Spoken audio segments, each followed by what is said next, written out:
Saludos, bendiciones, una vez más aquí para reiniciar nuestro estudio del Evangelio de Mateo en el capítulo 6. Como siempre, dando gracias a Dios por esta oportunidad y preparándonos con nuestra Biblia, con nuestro material de notas, sobre todo con nuestro corazón para aprender de la palabra de Dios. Amante Padre Celestial, te bendecimos y te alabamos y te damos las gracias por esta oportunidad de entender y leer tu palabra. Que tu Espíritu Santo nos alumbre, nos guíe en este tiempo, te lo pedimos en el nombre de Cristo Jesús. Amén y amén. Y amén. Pues sí, decíamos que estamos ya en el capítulo 6 y ya en el verso 24. Aquí Jesús va a seguir enseñándonos acerca de enfocarnos primariamente en lo celestial más que en lo material. Ya del versículo 19 al 21 nos habló acerca de no procurar tanto hacer tesoros en la tierra, sino procurar primariamente hacer tesoros en el cielo. Todo eso ya lo estudiamos. Y luego del versículo 22 al 23 nos habló acerca de tener un ojo bueno u un ojo malo. Esto en sentido figurado, obviamente, según nos enfocáramos en lo material o en lo celestial. Todo esto es parte de un solo conjunto de enseñanzas que él está haciendo sobre cómo debe el creyente enfocarse, sus seguidores, cómo deben enfocarse primariamente en lo celestial antes que en lo terrenal. Es como para que aprendamos a manejar adecuadamente las cosas materiales. Entonces aquí en el verso 24 nos dice, ninguno puede servir a dos señores, porque o aborrecerá al uno y amará al otro, o estimará al uno y menospreciará al otro. No podéis servir a Dios y a las riquezas. Y aquí, pues, evidentemente se nos está enseñando que ninguno puede servir a dos amos, a dos señores. Cuando ponemos nuestro corazón en precisamente los tesoros de este mundo de que viene hablando el Señor en los versículos anteriores, nuestra visión, que hablaba anteriormente, el ojo bueno y el ojo malo, nuestra visión es opacada y hacemos de las riquezas nuestro amo. Prácticamente es como si se nos nublara la visión y no entendiéramos cuál debe ser nuestra prioridad. Entonces, derivado de ese afán por las riquezas, perdemos la visión correcta y entonces quedamos inclinándonos a un amo inadecuado, que son los tesoros de este mundo, de lo que nos va a hablar en este momento el Señor Jesús. Es evidente que aquí no hay otra interpretación. No se puede servir a dos amos, a dos señores. Es que debemos amar a Dios con todo nuestro ser, con todo nuestro corazón y con toda nuestra alma, mente y fuerza. Así lo dice Marcos 12:30. Dice, amarás al Señor tu Dios con todo tu corazón, con toda tu alma y con toda tu mente y con todas tus fuerzas. Es decir, que no queda lugar para que ames primariamente a nada más, a nadie más, porque debe estar involucrado tu corazón, tu mente, tus fuerzas, es decir, todo tu ser, tu alma, de tal manera que si ya Dios pide de ti todo tu ser, no hay forma de que le des a otro Señor, parte de tus fuerzas, de tu corazón, de tu alma, de tu mente.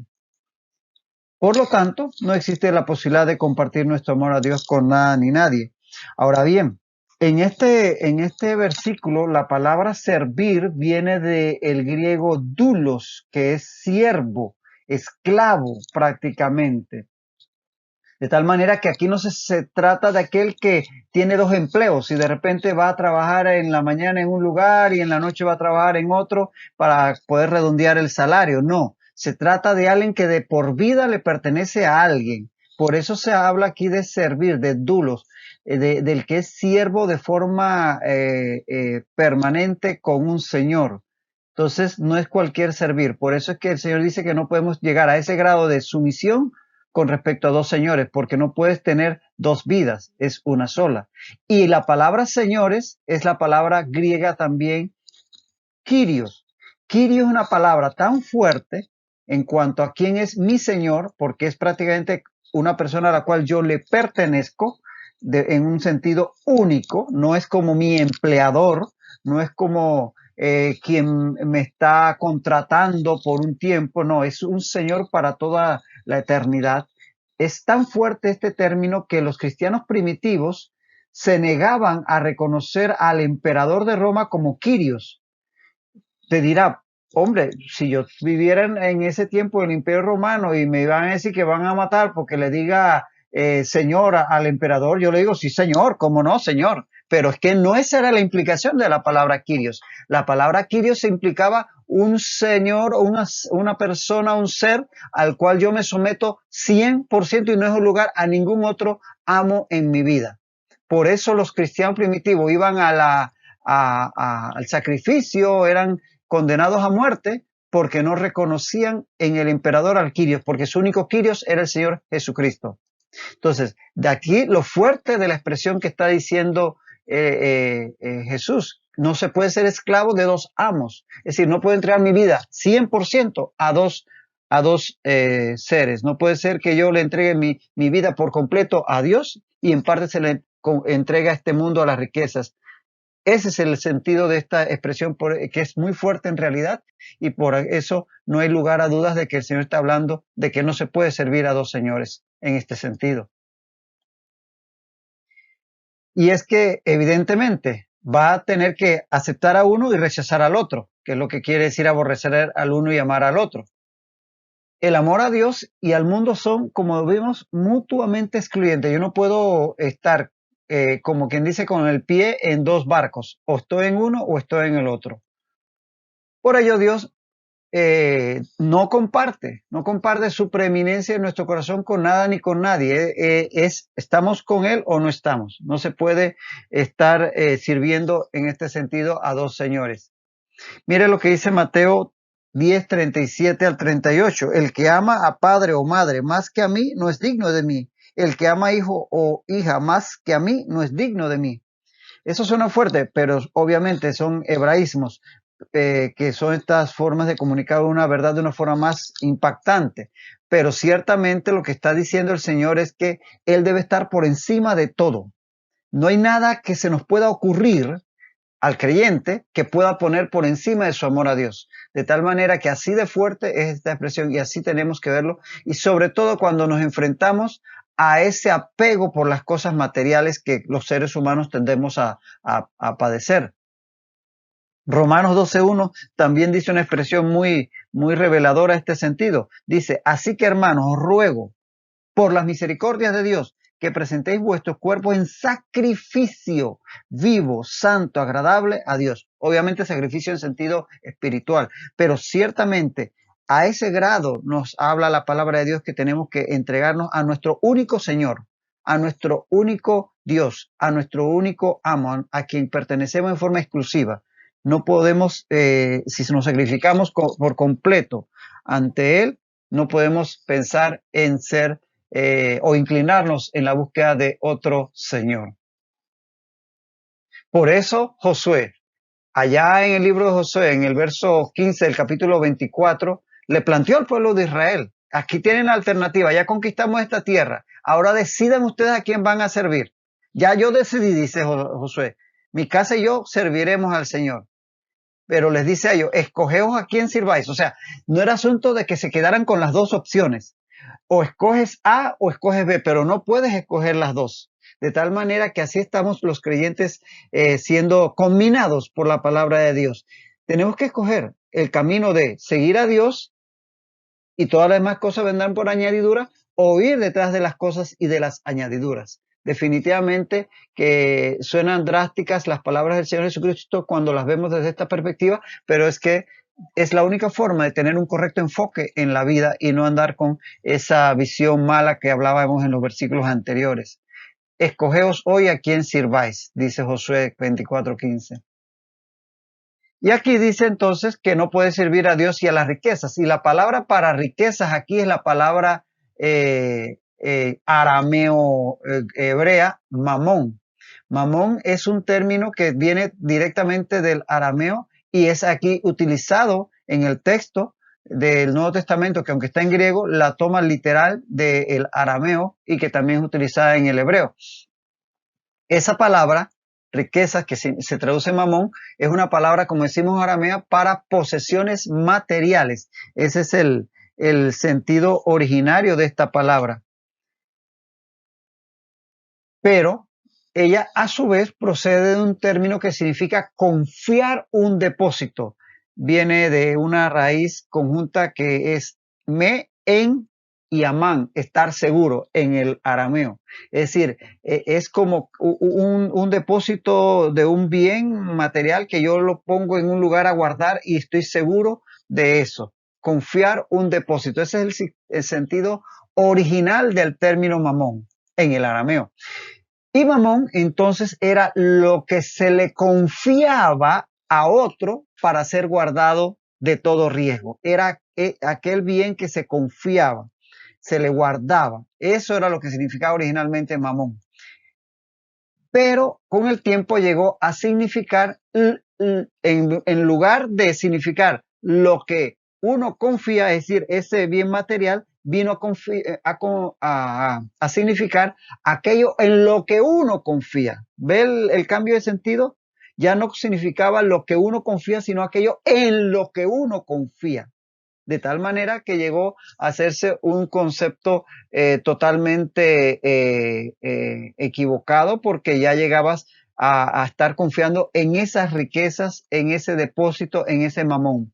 De tal manera que hoy en día podríamos hacer un parangón, proporciones guardadas con el que confía en su cuenta bancaria, o el que confía en tener un empleo o un trabajo o una profesión o un negocio, que siente que con eso está seguro, porque ya tiene su seguro asegurado y el de sus hijos, porque ya ve que en aquel bien está asegurado su futuro. Cosas que sabemos que son tan vanas que se pueden desaparecer de un 2x3. Pero ese era el sentido de Mamón. Mamón entonces acabó siendo personalizado, es decir, se le llegó a dar sentido de ser, de persona, y considerándosele como un Dios, obviamente con minúscula. Entonces, este es el sentido de la palabra riquezas, que aquí se traduce, perdón, riquezas en el español, pero que en el texto original es mamón, que es esta palabra aramea. Es algo en lo cual la persona confiaba, en una riqueza en la cual la persona llegaba a confiar. Y hoy en día, nosotros como creyentes, muchas veces podemos caer en ese error. El mundo de por sí lo hace, el que no es creyente, confiar en los bienes materiales. Pero Jesucristo le habla a sus seguidores, nos habla a nosotros, sus seguidores, de que no podemos creer que podemos vivir confiando en Dios y a la vez estar confiando en la riqueza, en esos bienes que tenemos guardados o que nos están sosteniendo en este mundo por ahora, como una profesión, como un negocio, como un empleo, un trabajo, unas propiedades, una cuenta bancaria, etcétera, etcétera. No podemos hacer eso, porque el día que hagamos eso, estamos haciendo de eso nuestro Dios. Eso es tan claro como el agua cristalina. Dios debe ser sin duda nuestra única y suprema fuente de confianza. No podemos estar poniendo nuestra confianza en las riquezas, en las cosas materiales, en las cosas de este mundo. Y obviamente, cualquier cosa, cualquier persona, cualquier ser en la que confiemos, aparte de Dios, se viene a convertir automáticamente en nuestro Dios con minúscula nuevamente. O sea que, un ídolo. Ídolo es todo aquello en lo cual ponemos nuestra confianza antes que en Dios. Entonces, si tenemos en nuestro trabajo, en nuestra profesión, en nuestras propiedades, en nuestra cuenta bancaria, en nuestras riquezas, en las promesas de este mundo, nuestra confianza se están convirtiendo en un ídolo. A eso es a lo que nos llama aquí la Escritura, a no errar, en eso no caer, en poner estos bienes materiales como una prioridad. Por lo tanto, si ponemos nuestra confianza en los bienes materiales, los mismos van a estar ocupando el lugar de Dios, el lugar que solo le corresponde a Él en nuestras vidas. Definitivamente que no podemos servir a Dios y a las riquezas. Y este es el sentido de este término, que puede ser que alguno lo malinterprete diciendo que Dios no quiere que tengamos bienes materiales. No, que no podemos ponerlos delante de nosotros como algo en que confiar o como una prioridad. Y es que si nos ponemos a razonar, todo lo que tenemos en este mundo es perecedero, todo tiene fecha de vencimiento, hasta nuestro propio cuerpo. Entonces, siendo perecedero lo material, es irracional poner en ello nuestra confianza, ¿no les parece? Claro que sí. Es irracional que yo ponga mi confianza en un dinero que puede el día de mañana ser robado o devaluado, o en un bien material que mañana se puede quemar, o un empleo que mañana lo puedo perder, o en una profesión que producto de la enfermedad mañana no puedo ejercer. Son perecederos, todos, los que usted se imagine. Los bienes materiales son un medio, no un fin. Repito, los bienes materiales son un medio, no un fin. Y el Dios mismo nos lo da. Dios nos dio la capacidad de estudiar, Dios nos dio la capacidad de trabajar, Dios nos dio la capacidad de hacer negocios, Dios nos dio la capacidad y todos los bienes que tenemos es gracias a que Dios nos los dio. Pero nos dio como un medio, no como un fin en sí mismo. Y es que no hay nada malo con tener posesiones materiales. Lo malo es que ellas nos posean a nosotros. Repito, no hay nada malo con tener posesiones. Lo malo es que esas posesiones nos posean a su vez a nosotros. Eso es lo importante. Por eso Dios a veces se limita de darnos más porque no estamos aprendiendo a manejarla. Nos estamos dejando llevar por el oro, el brillo del oro, las riquezas de este mundo. En la medida que aprendamos a manejar lo material sin darle esa prioridad que tiende a darle el mundo, probablemente Dios nos podrá confiar más. Y así entonces llegamos a Mateo, capítulo 6, verso 25, donde dice, por tanto os digo, no os afanéis por vuestra vida, qué habéis de comer o qué habéis de beber, ni por vuestro cuerpo, qué habéis de vestir. ¿No es la vida más que el alimento y el cuerpo más que el vestido? Siempre vemos que estamos aquí lidiando con el tema de el manejo del creyente, el manejo del seguidor de Jesucristo con respecto al mundo material, las cosas materiales.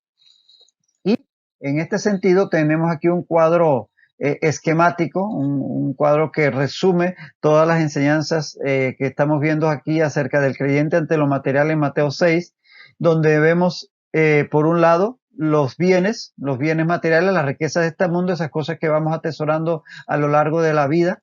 En el versículo 24, que no debemos hacernos tesoros en la tierra, sino en el cielo. Pero obviamente necesitamos de los bienes materiales para vivir, pero el correcto enfoque es lo que nos permitirá lidiar adecuadamente con los mismos. Y luego del 25 al 30 estamos viendo el tema de las necesidades. Estos son las cosas que Dios nos permite tener para nuestro bien, pero acá estamos hablando de las necesidades, las cosas necesarias para vivir. Ya no solamente aquellas cosas que nos ayudan a vivir mejor, sino sencillamente para vivir. En cuanto a esas necesidades que están del versículo 25 al 30, en donde el Señor nos va a enseñar cómo lidiar adecuadamente con esas necesidades, vamos a ver que en el 26 nos habla de necesidades internas, que es el alimento, que es para la parte interna, para nuestro ser, para nuestro cuerpo, y las necesidades externas, lo que tienen que ver con las necesidades externas a nuestro cuerpo, pero necesidades al fin del 28 al 30, que pone como ejemplo el vestido. Y para contraponer ante nuestra actitud a estas necesidades, nos va a dar dos ejemplos para que no nos afanemos por las mismas en los versículos precisamente 25 al 30. Las aves del cielo en el versículo 26 y la hierba del campo en los versículos 28 al 30. Mire qué curioso, un ejemplo del cielo y un ejemplo de la tierra. Pero bueno, básicamente este es un esquema de lo que estamos viendo y vamos a seguir viendo en estos versículos. Y todo encierra la enseñanza que, como decía, está llevando el Señor Jesucristo en este momento acerca de cómo los creyentes debemos lidiar, cómo debemos manejar el tema de lo material, que está allí para nuestro bien, pero no debemos cegarnos y dejarnos arrastrar por las riquezas de este mundo, sino usarlas adecuadamente de la manera que Dios lo ha dispuesto. Dice, por tanto digo, no os afanéis. Allí la palabra afanéis es la palabra griega merimnán. Merimnán es preocuparse ansiosamente. Y este término merimnán, que es preocuparse de una forma ansiosa, es el mismo término que usa el Señor Jesucristo con respecto a Marta en Lucas 10, 38 al 42. ¿Te recuerdan el pasaje en Lucas 10, 38 al 42? Ahí estaba Jesús enseñando en casa de Marta, María y Lázaro, y María estaba sentada junto con los otros discípulos a los pies del Señor, oyendo las tremendas enseñanzas del Maestro, mientras que Marta estaba afanada con los quehaceres domésticos y hasta le reclama al Señor Jesús porque dejaba que María estuviera ahí sentadota y no le ayudaba a hacer las cosas de la casa, de la comida y todo aquello. Y Jesús usa el término meriná, que Marta estaba afanada con lo secundario. No era que no era importante, sino que en ese momento era secundario. Y ese es el concepto importante que tenemos que entender aquí, que no es que el Señor no está diciendo que las cosas materiales no sean importantes, pero que son secundarias. Y entonces, cuando nos afanamos por el futuro, por lo que va a ser mañana, por lo que voy a tener o no voy a tener, no es que eso no sea importante, pero ese afán, ese merimnam por lo que viene mañana, no nos deja enfocarnos en lo principal, lo prioritario, que es el presente, el hoy. No es dejar de hacer una cosa sin hacer la otra, sino hacerla en su justo orden. En ese momento, allí lo prioritario era escuchar las enseñanzas de Jesucristo. Después habría momentos en que quizás hasta todos, hasta el mismo Señor Jesucristo, ayudara con los quehaceres de la casa. Es orden de prioridades. Igual, el afanarnos, el torturarnos, el estresarnos por lo que puede pasar o no pasar mañana, eso nos estresa y no nos sirve de nada, y eso es secundario, porque mañana va a llegar y ahí nos tendremos que ocupar.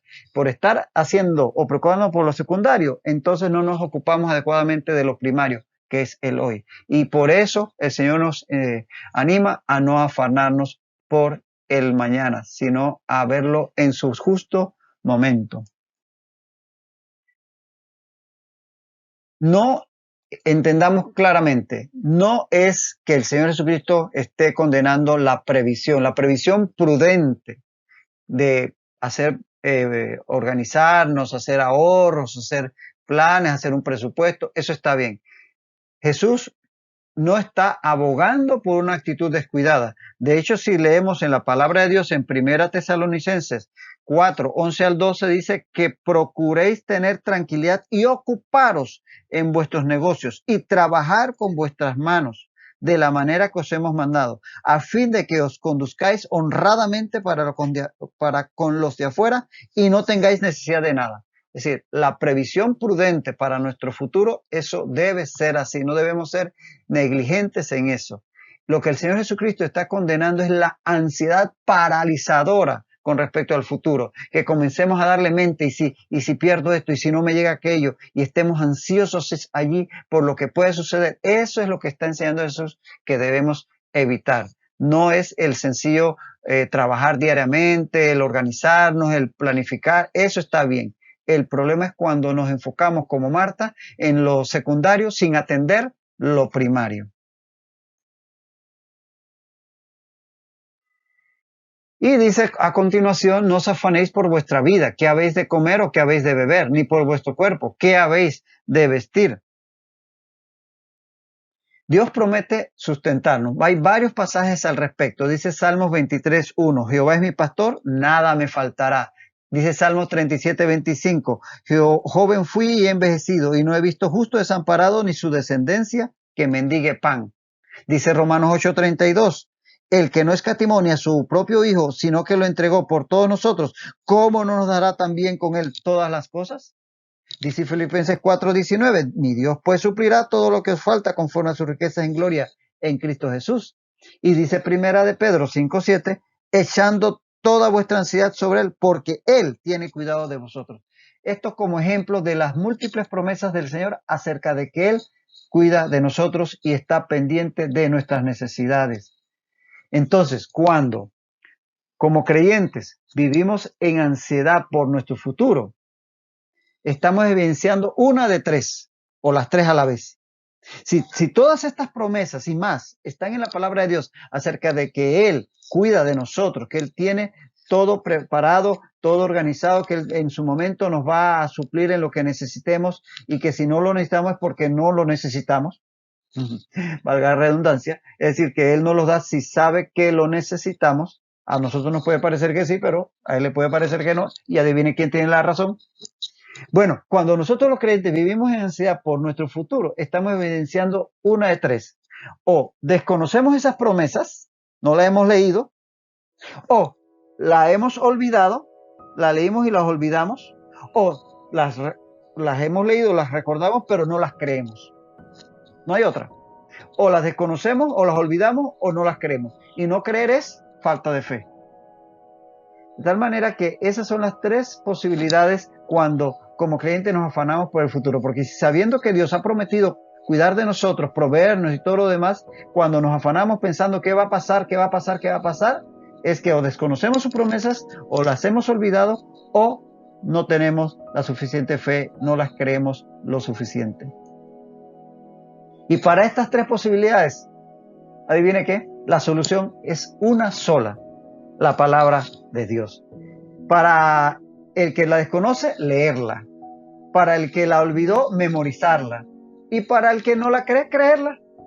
Tan sencillo como eso. En la medida que tú lees la palabra, la memorizas y crees en ella, vas a poder lidiar con el afán y la ansiedad, porque la palabra está llena de promesas del Dios único y verdadero, de que Él cuidará de nosotros y Dios no miente. Y Él es todopoderoso para cumplir sus promesas. Romanos 10:17 dice claramente, así que la fe es por el oír y el oír por la palabra de Dios. Así que si usted dice, pero entonces ¿cómo puedo tener fe? Lee la palabra porque ella misma declara que la fe es por el oír y el oír por la palabra de Dios. De tal manera que en la medida que leamos la palabra va a crecer nuestra fe. Vamos a conocer sus promesas y en la medida que las memoricemos no las vamos a olvidar. Y el Espíritu Santo se va a encargar de recordárnoslas en el momento difícil, en el día malo. Dice, ¿no es la vida más que el alimento y el cuerpo más que el vestido? Mire, ¿qué es mayor? ¿La vida o el alimento? Obviamente lo menor es el alimento porque Él nos es dado para sustentar la vida. ¿Y qué es mayor, el cuerpo o el vestido? El cuerpo obviamente, porque el vestido se nos es dado para cubrir el cuerpo. Esto es mucho mayor que esto. Esto es lo mayor y esto es lo menor. Ahora, ¿quién nos da lo mayor y quién nos da lo menor? En ambos casos, ambas cosas son provistas por Dios. Si Dios nos da lo mayor, que es lo más difícil, ya nos dio la vida y nos dio el cuerpo, que es ya más difícil, lo menor, lo más sencillo, el alimento y el vestido también nos lo va a dar Él. Si fue poderoso para darnos una cosa, lo será para darnos las otras. Y es que, como dice Romanos 8:32, el que no escatimó ni a su propio Hijo, no tenía nada más valioso que darnos, y nos lo dio. El que no escatimó ni a su propio Hijo, sino que lo entregó por todos nosotros, ¿cómo no nos dará también con Él todas las cosas? Es decir, ya te dio lo más precioso que tenía. ¿Tú crees que te va a escatimar porque necesitabas, qué sé yo, un nuevo par de zapatos? ¿O necesitabas un nuevo par de lentes? ¿O necesitabas, qué sé yo, para completar la quincena? Dios tiene todo provisto para nosotros en su tiempo y en su justa cantidad y en su justa característica. De tal manera que no debemos afanarnos pensando en qué será de nosotros mañana, sino confiar en Él. Trabajar, ahorrar, ministrar, hacer nuestra vida, pero sin el afán y la ansiedad que vive el mundo por el que va a pasar mañana. Sabemos que nuestro mañana está en manos del Señor. Esa debe ser nuestra confianza y a eso nos llama la Escritura en estos pasajes que estamos atravesando en este tiempo, en este momento.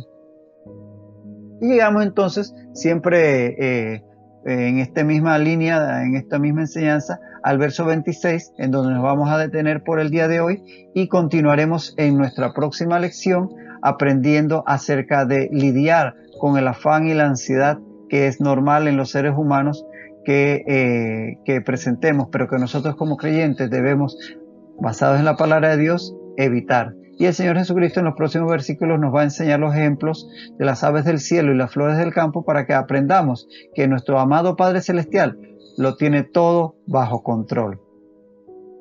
Así es. Hasta ahí lo dejamos por hoy. Que el Señor siga bendiciendo tu vida rica y abundantemente y que sigas confiando en Él para todo tu día de la vida. Amén.